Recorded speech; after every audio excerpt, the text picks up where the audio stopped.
Master, we received word. They've located the Jedi starship. How far out are they? About a dozen clicks. Tell them to move in. The guards would not delay them long. But you will.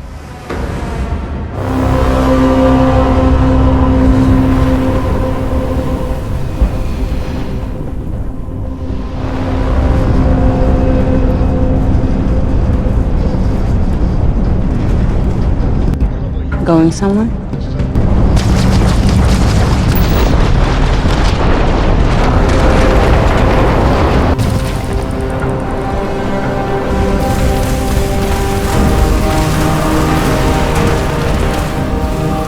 You will regret this decision.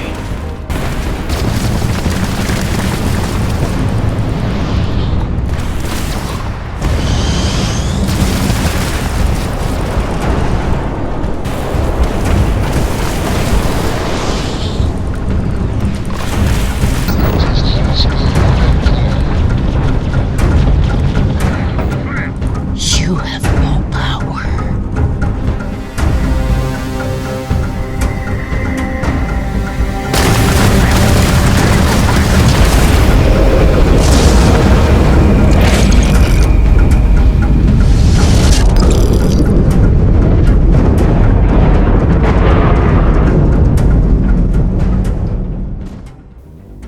What's up, shipbuilders? For this build, we're doing something a little extra. I came across this Shin character build over on Reddit from AVNTV15, if I'm pronouncing that right. I thought it was great, and so I wanted to share that with you before we dive into the actual ship build. I'll include a link in the description of this video to their character build guide, which this video follows very closely. So head over there and give that post some love. And let me know if you would be interested in more character builds to go along with the ship builds, or maybe even outpost builds. It can be a fun way to go all in on a specific roleplay. So I'm going to click through each of these settings just so you can see exactly not only how each of the main features are set, but also kind of the blends and the individual kind of modifications. If you're not interested in this part of the build, feel free to skip ahead. I'll put in a link to the chapters in the description. Otherwise, just follow along.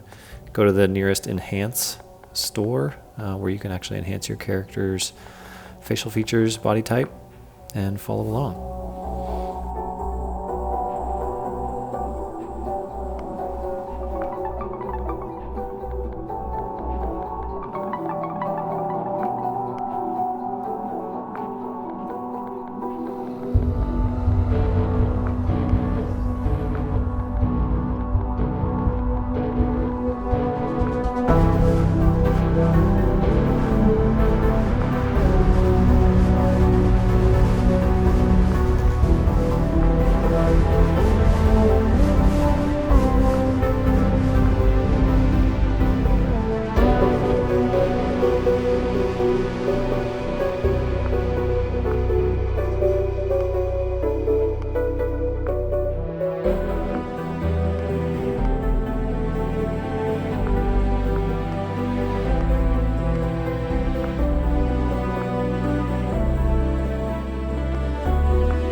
Let's jump into the ship build. For this ship, this is another one made by request, and it was a lot of fun to put together.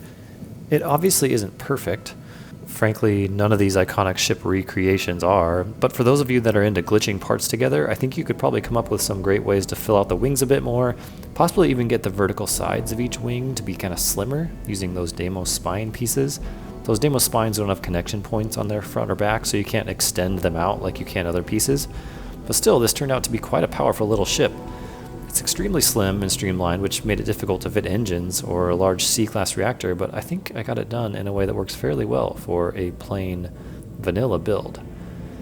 And so before we jump into the piece-by-piece build, I'm going to talk through the specific ship modules in a little bit more detail about why I chose what I did. To start, I went with the Pinch 8Z reactor. Now, I usually either choose the 8Z or the 8A if my ship can handle that much mass. These are Class C reactors, and so I can use all available ship parts. The main difference is the 8Z has 40 power points, which is the highest in the game, whereas the 8A has 1,950 hull points, which effectively acts as your HP, which is the highest in the game. So I'll either choose one of those. This one I went with the 8Z just because I wanted the maximum power points.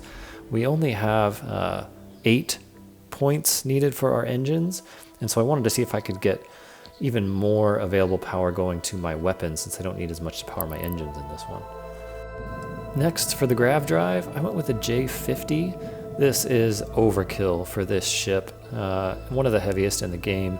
But the reason I did this was for aesthetics. I think it actually fits fairly well the front nose shape and look of this ship. And so there's actually heavier versions and more powerful versions of this. The J52 I think is one of the most powerful grav drives in the game. It's in the same family as this J50.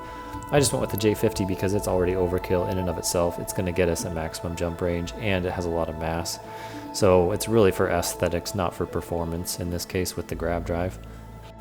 Next is the shield with the Vanguard Bulwark shield. This was out of necessity just because, well, 2 reasons. One, its mass is fairly low but still has the top 3 shield health in the game, and its slim form factor allowed me to kind of tuck it in on the wing under there.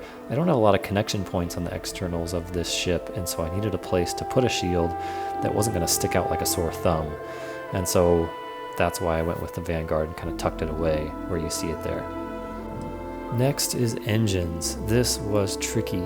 This is such a slim ship. Trying to get engines in a place that just didn't stick out, still made the look, kept the look of this ship how we wanted, but gave us enough power to carry the mass of the ship was challenging. In situations like this, I'll often go with the SA 4330s. They're Class A, so they have one of the highest top speeds in the game, but also you can flip them to a certain variant that lets you kind of tuck them in front of other pieces, which you can't do with other engines. So I was able to fit 4 of them on this ship, which gives me maximum engine performance, mobility, acceleration, and still maintains the slim form factor of this ship.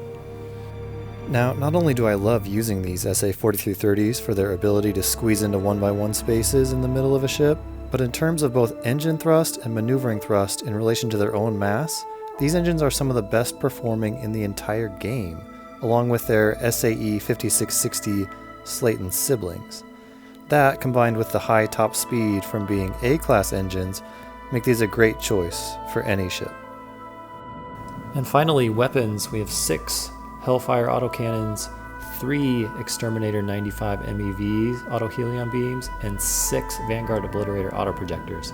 I actually believe these 3 weapons might be the most powerful in the entire game. Now, I know that's a bold claim, but if you haven't seen my video that dives deep into burst damage per second and sustained damage per second of each weapon, I'll link to that. These weapons are at the top of the list for burst DPS, and because they are all auto weapons, you get a full magazine of ammo before needing to reload, and they'll often completely destroy even the most difficult enemies in that initial burst. So rest assured, this weapon loadout is absolutely brutal, which fits the theme of this ship nicely. Okay, let's dive into the detailed piece-by-piece build. Now, before you get started, we have a little bit of a shopping list. First thing you're going to want to do is go to New Homestead on Titan, it's a moon of Saturn, and get 2 of the NG-20 landing gear. These have the highest landing thrust in the game, and given we have such a slim form factor, not much room for landing gear, we're going to want as much thrust from our landing gear as we can get, so get 2 of these.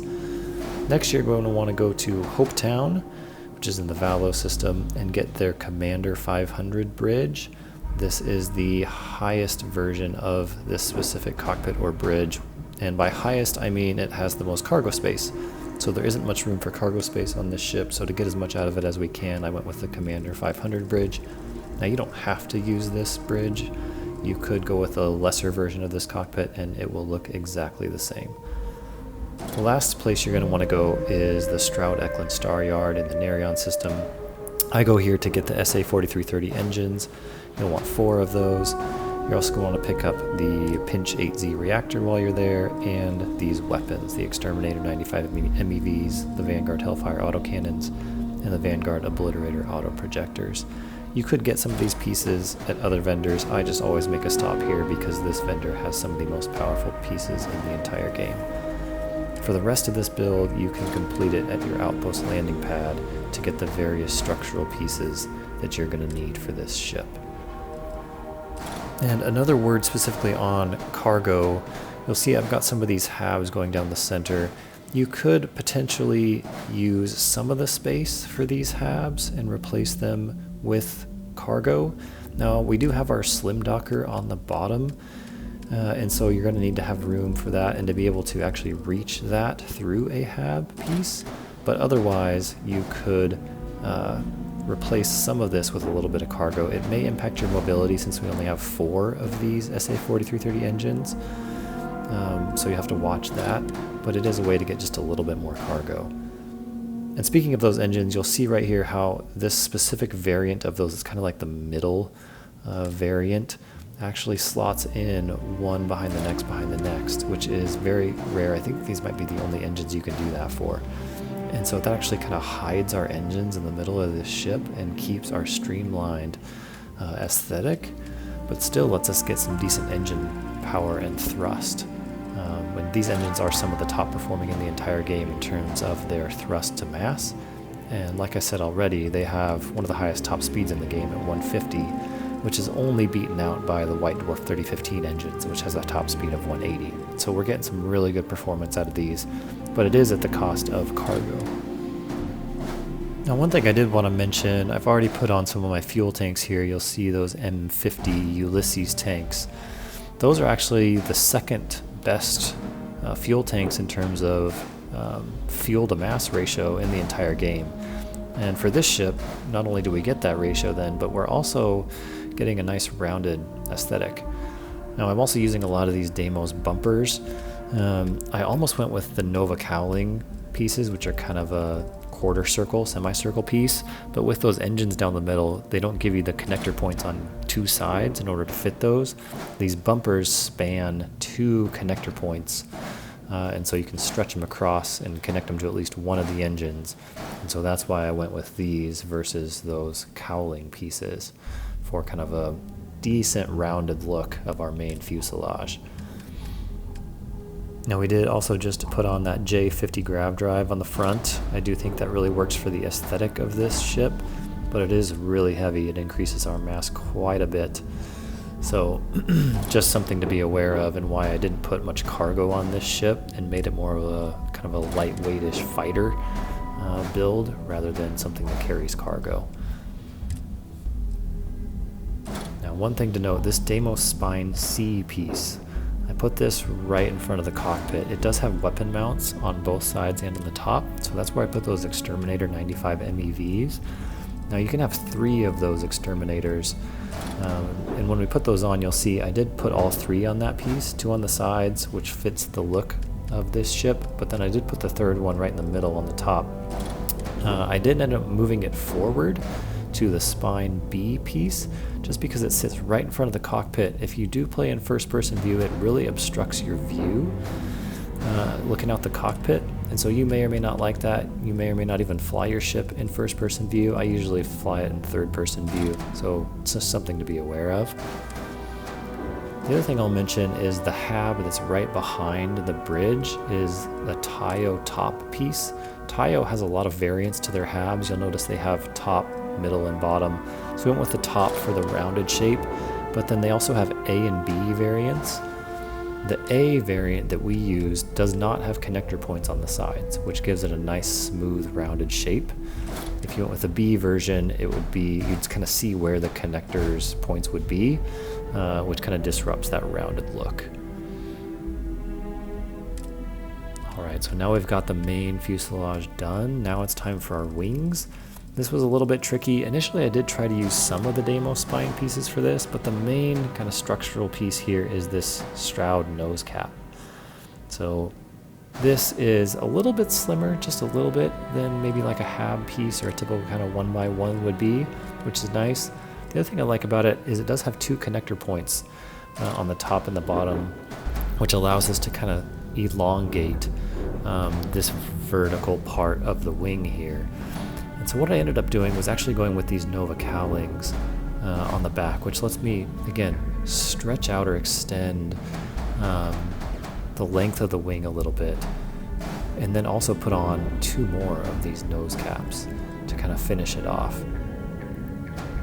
The other thing that these nose cap pieces do is they actually have weapon mounts on the sides. You'll see there, each of them has a little weapon mount on the side, which lets us get even more weapon mounts than we would normally have. And it lets me tuck away another one of these Deimos spines kind of in the middle here and hide some weapons in there, which I think is kind of cool. I did this on my old Star Wing build, which is kind of a mix between a Star Fox R-Wing, and it kind of looks a little bit like an X-Wing too, and tucked the weapons in the wings like this, and it's just kind of a fun way to do it. So I did the same here, and we'll actually put our Obliterator Autoprojectors within the wings there. And so the last thing that we need is those weapons. So these Vanguard Obliterator Autoprojectors, some of the best in the game. You're going to have to do the quest Grunt Work. Join the Vanguard quest line, it's the first quest, and then these will unlock. Same for the Hellfire Autocannons and that Vanguard Bulwark shield.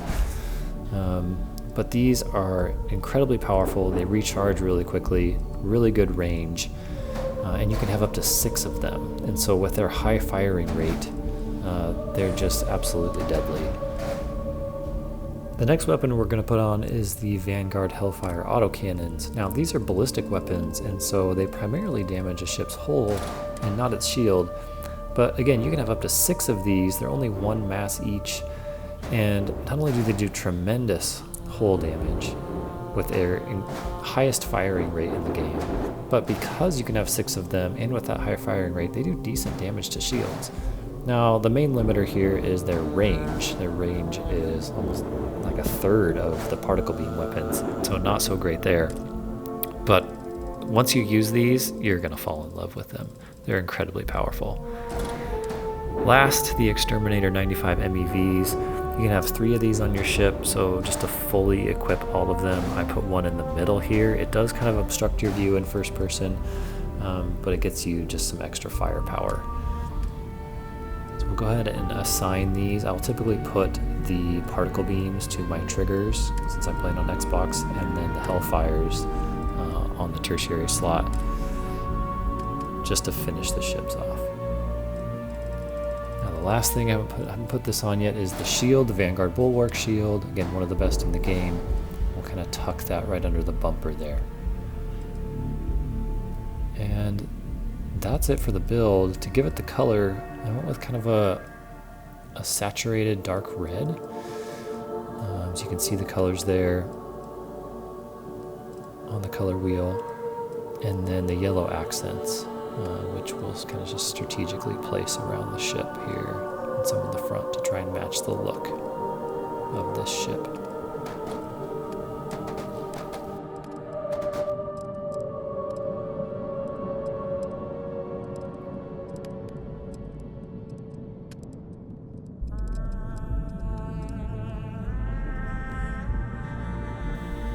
And that'll do it for this build. As always, I hope you enjoy this one. And if you have any requests for ships you'd like me to try to build, please let me know. This has been a fun challenge to build some of these ships. And until next time, keep building.